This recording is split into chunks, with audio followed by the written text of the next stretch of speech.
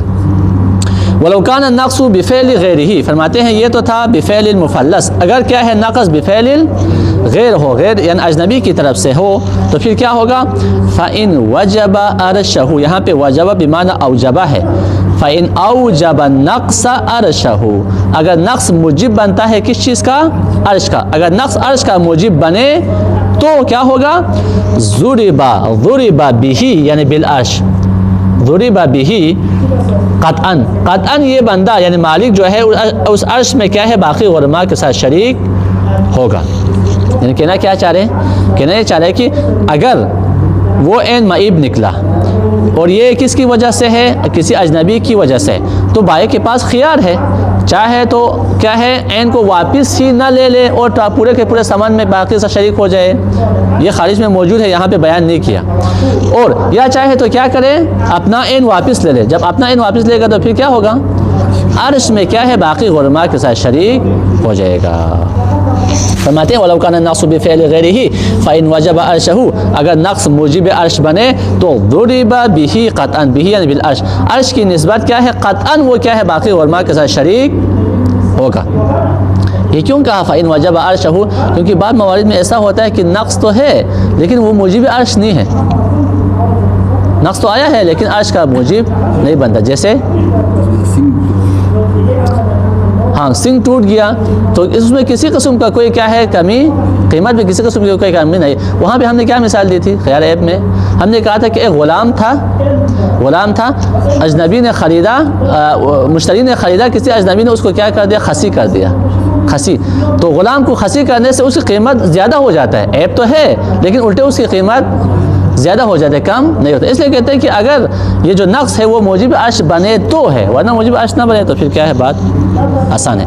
وَلَوْ كَانَ مِنْ قِبَلِ اللَّهِ، اگر یہ نقص کس کی طرف سے ہے، اللہ تعالیٰ کی طرف سے ہے تو فَالْأَقْوَى أَنَّهُ كَذَلِكَ، دیکھیں شارح کے نزدیک اقوا کیا ہے، اس کا بھی یہی حکم ہے، سواء كان الفائت مما يتقسط عليه الثمن بالنسبة ام لا، اب اس میں فرق نہیں پڑتا، جو فائت ہے، جو ایپ اس میں آیا ہے وہ ایپ ایسا ہے کہ ثمن اس کے اوپر تقسیم ہوتا ہے بالنسبہ، یا کیا ہے ثمن اس کے اوپر تقسیم نہیں ہوتا۔ کیا مطلب ثمن تقسیم ہوتا ہے نہیں ہوتا، مطلب یہ کہ ایک دفعہ ایسا ہوتا ہے کہ میں نے شیخ فدا کو 2 عبد بیچا، ٹھیک، اس کے بعد ایک عبد کیا ہو گیا، ایک غلام فوت ہو گیا، تو یہاں پہ ثمن دونوں کے اوپر تقسیم ہوتا ہے نہیں ہوتا، یقیناً ہوتا ہے، ثمن جو ہے دونوں کیا ہے غلام کے اوپر تقسیم ہوتا ہے، ہر غلام کے حساب سے ثمن دیا جاتا ہے، لیکن اگر صورتحال یوں ہو کہ میں نے ایک ہی غلام بیچا ہے تو ثمن جو ہے اس ایک غلام کے اجزاء کے اوپر تقسیم نہیں ہوتا، ٹانگ کی اتنی قسم ہے، ید کی اتنی قسم ہے، آنکھ کی اتنی قسم ہے، یہاں پہ تقسیم نہیں ہوتا۔ شیخ فرماتے ہیں اس میں کیا ہے کوئی فرق نہیں ہے، چاہے وہ ثمن اس پہ تقسیم ہوتا ہو یا تقسیم نہ ہوتا ہو۔ فرماتے ہیں سواء فرق نہیں، کان الفائت جو چیز فوت ہو گئی ہے، جو نقص آیا ہے، مما یتقسط علیہ الثمن بالنسبہ اس کے اوپر ثمن تقسیم ہوتا ہو، جیسے کیا ہے کہ عبد من عبدین ام لا، یا ایسا نہ ہوتا ہو کہ ید العبد، جیسے غلام کا ہاتھ ٹوٹ گیا ہے تو اس کے اوپر ثمن تقسیم نہیں ہوتا، کوئی فرق نہیں ہے۔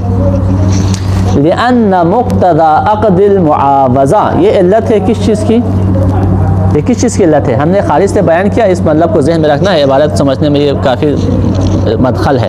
ہم نے کیا کہا تھا خارج سے، ہم نے خارج سے کہا شہید ثانی کا نظر کیا ہے، تینوں میں کوئی فرق نہیں ہے، صاحب عین جو ہے عرش لے سکتا ہے۔ اس کے مقابل میں بعض لوگوں نے کیا کہا تھا کہ اگر من اللہ ہے تو عرش نہیں لے سکتا، شہید کہتے ہیں کہ عرش لے سکتے ہیں من اللہ میں بھی، کیوں، لأن مقتضى عقد المعاوضہ، کیونکہ عقد معاوضہ کا تقاضا کیا ہے، عند فسخہ، جب عقد کو فسخ کرتا ہے تو رجوع کل عوض الى صاحبہ، ہر عوض اس کے صاحب کی طرف جانا چاہیے، اگر عوض موجود ہے، اگر عوض موجود نہ ہو تو بدل ہی، یا اس کا بدل جانا چاہیے، اگر پورا کا پورا عوض تلف ہوا ہے تو پھر اس میں بدل لے سکتے نہیں لے سکتے، لے سکتے، اگر بعض عوض تلف ہوا ہے تو پھر بدل لے سکتے نہیں لے سکتے، لے سکتے، وہی بعض کیا ہے؟ بدل کا مطلب وہی عرش ہے، لہذا اس صورت میں عرش لے سکتا ہے۔ یعنی عرش جو ہے کیا ہے؟ اس عوض کا وہ جو عوض جو فوت ہوا ہے نا بعض، اس کا کیا ہے؟ یہ عرش بدل ہے۔ پورا کا پورا عوض ہوتا تو وہی لینا تھا، عوض نہیں ہے تو پھر اس کا بدل لیں گے۔ بعض عوض تلف ہوا ہے تو اس کا بدل کیا ہے؟ عرش ہے۔ وعلم، اچھا آخر میں ایک اشکال ہے شہید اول کے اوپر۔ اشکال کیا ہے؟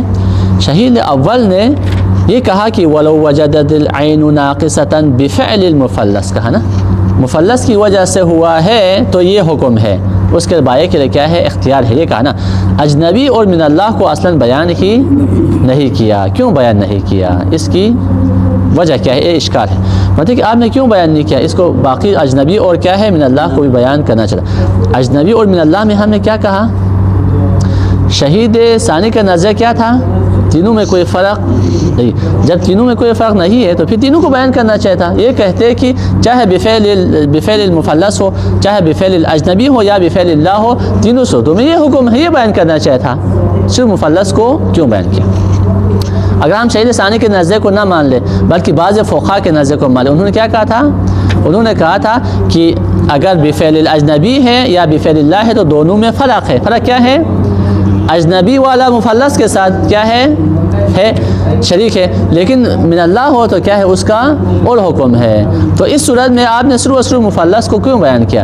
یہ مفلس یا اجنبی کے ساتھ ہے یا بفعل اللہ کے ساتھ ہے۔ فرماتے ہیں وَعْلَمْ أَنَّ تَخْصِيصَ النَّقْص، نقص کو خاص کرنا بفعل المفلس لا يظہر له نقطہ، اس کے کوئی خاص نقطہ کیا ہے؟ موجود نہیں ہے۔ کیوں؟ لِأَنَّهُ، کیونکہ یہ جو نقص جو بفعل المفلس آیا ہے وہ اما مساو لما يحدث من اللہ، یا یہ اس کا حکم کیا ہے؟ کون سا حکم ہے؟ جہاں پہ یہ نقص کس کی طرف سے ہے؟ اللہ تعالیٰ کی طرف سے آیا ہے، وہاں پہ ہم نے کیا کہا تھا؟ بعض فقہا کے نزدیک عرش نہیں لے سکتے۔ اول اجنبی، یا کیا ہے؟ یہ مساوی ہے جہاں پہ یہ نقص کس کی طرف سے آیا ہے؟ اجنبی کی طرف سے۔ یہ کس صورت میں ہے؟ اللہ تقدیر الفرق۔ اگر ہم بعض فقہا کے نظریے کو مانیں، انہوں نے کہا تھا کہ اجنبی کا اور حکم ہے، من اللہ کا اور حکم ہے، تو پھر مفلس کا حکم کیا ہے؟ ان دونوں سے خالی نہیں ہے نا، یا اجنبی کے والا حکم ہے یا من اللہ والا حکم ہے، تو پھر صرف مفلس کو کیوں ذکر کیا؟ اس کو بھی ذکر کرنا چاہیے تھا۔